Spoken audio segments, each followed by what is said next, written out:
Pada momen tertentu, suami atau istri yang telah berwudu tidak sengaja bersentuhan dengan pasangannya. Bahkan, sebagian pasangan malah iseng untuk menjahili pasangannya dengan sengaja menyentuhnya setelah ia berwudu. Nah, bagaimana pembahasan fikih akan hal ini? Simak pembahasan kami berikut.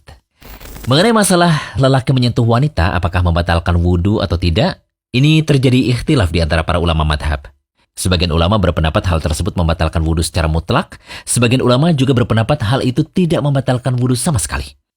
Ada juga ulama yang berpendapat hal itu membatalkan wudu jika menyentuhnya dengan disertai syahwat. Semua pihak memiliki dalil pendukung Al-Quran dan As-Sunnah dari pendapat yang dipegang. Dan tentu setiap mujtahid akan mendapatkan pahala dari ijtihadnya tersebut. Lalu bagaimana dengan pandangan madhab Syafi'i akan hal ini? Di mana kita tahu bahwa mayoritas masyarakat di negeri kita sebagian besar menganut madhab ini. Perlu diketahui bahwa ulama madhab Syafi'i menyatakan bahwa bersentuhan antara laki-laki dan perempuan yang bukan mahram membatalkan wudu, walaupun bersentuhan itu terjadi tanpa syahwat.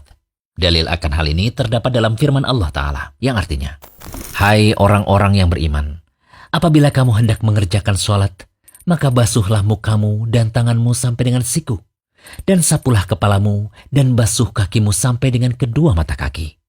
Dan jika kamu junub, maka mandilah. Dan jika kamu sakit, atau dalam perjalanan, atau kembali dari tempat buang air atau kakus, atau menyentuh perempuan, lalu kamu tidak memperoleh air, maka bertayamumlah dengan tanah yang baik atau bersih. Sapulah mukamu dan tanganmu dengan tanah itu. Allah tidak hendak menyulitkan kamu, tetapi Dia hendak membersihkan kamu dan menyempurnakan nikmatnya bagimu supaya kamu bersyukur." Quran Surat Al-Ma'idah ayat 6. Imam Syafi'i rahimahullah menyatakan mengenai firman Allah Ta'ala, "Au lamastumun nisa" atau lamastumun nisa. Yang dimaksudkan adalah bersentuhan kulit dan kulit walaupun bukan berjima. Tentu tafsiran ini mengandung beberapa alasan. Pertama, Allah menyebutkan tentang junub pada awal ayat, lalu menyebutkan setelah itu lamsun nisa atau menyentuh perempuan dibarengkan dengan al-haid atau buang hajat. Hal ini menunjukkan bahwa lamsun nisa termasuk jenis hadas azhar atau hadas kecil, seperti buang hajat. Dan itu bukan karena junub. Sehingga yang dimaksudkan adalah al-lams dengan tangan, bukan jima. Kedua, kalau secara tinjauan bahasa Arab, lamasa dalam ayat bermakna lamasa sebagaimana disebutkan dalam ayat yang lain. Sebagaimana juga terdapat hadis yang menunjukkan al-lamsu bermakna meraba.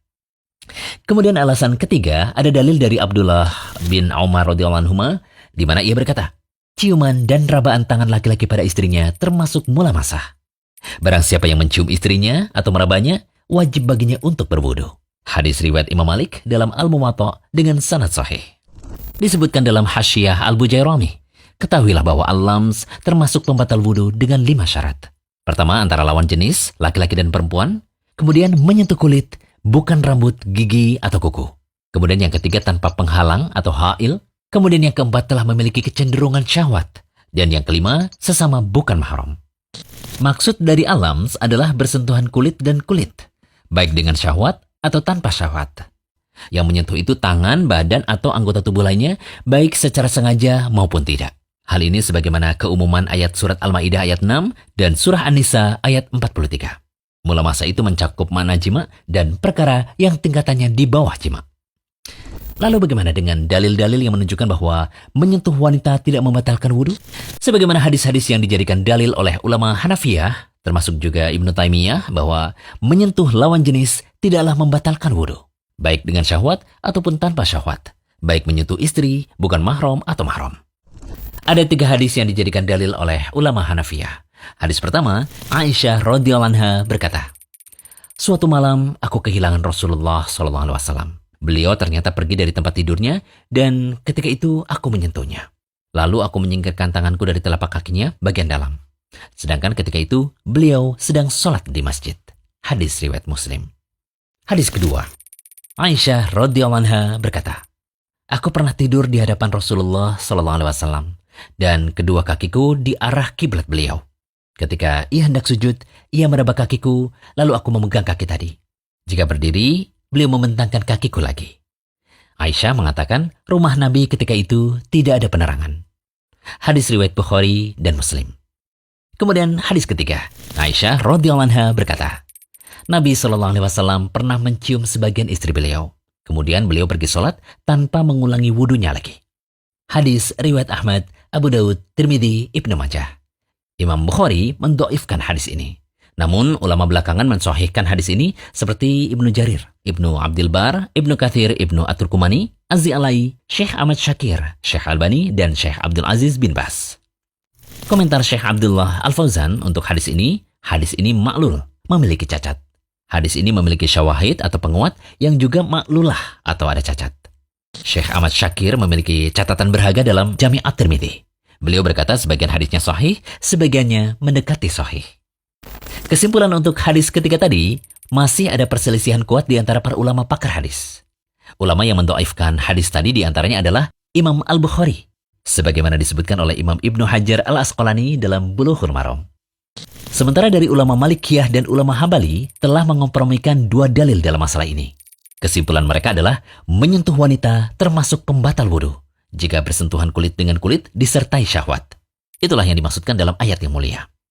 Adapun jika bersentuhan kulit dan kulit tanpa syahwat tidaklah membatalkan wudu sebagaimana dua hadis dari Aisyah, hadis pertama dan kedua yang kami sebutkan tadi. Lalu mana pendapat terkuat dari masalah ini? Yang lebih hati-hati adalah pendapat yang berpegang pada zahir Al-Quran, yaitu menyentuh lawan jenis atau bukan mahram termasuk pembatal wudu. Adapun hadis Aisyah yang menyebutkan Nabi SAW dan Aisyah saling bersentuhan adalah dengan adanya hail atau penghalang. Itulah yang dimaksud Ghamazani, yaitu meraba dengan adanya penghalang atau hail. Karena umumnya orang yang tidur pasti ada penghalang atau hailnya. Baik, semoga pembahasan ini bisa menambah wawasan kaum muslimin sekalian ya. Dan tidak bingung lagi ketika menemui permasalahan akan batalnya wudu ketika menyentuh lawan jenis.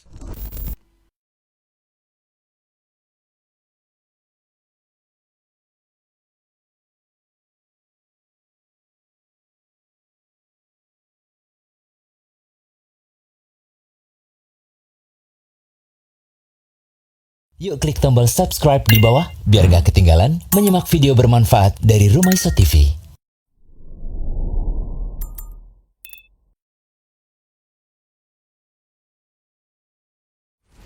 Jangan lupa kunjungi rumaiso.com, update setiap hari, insya Allah.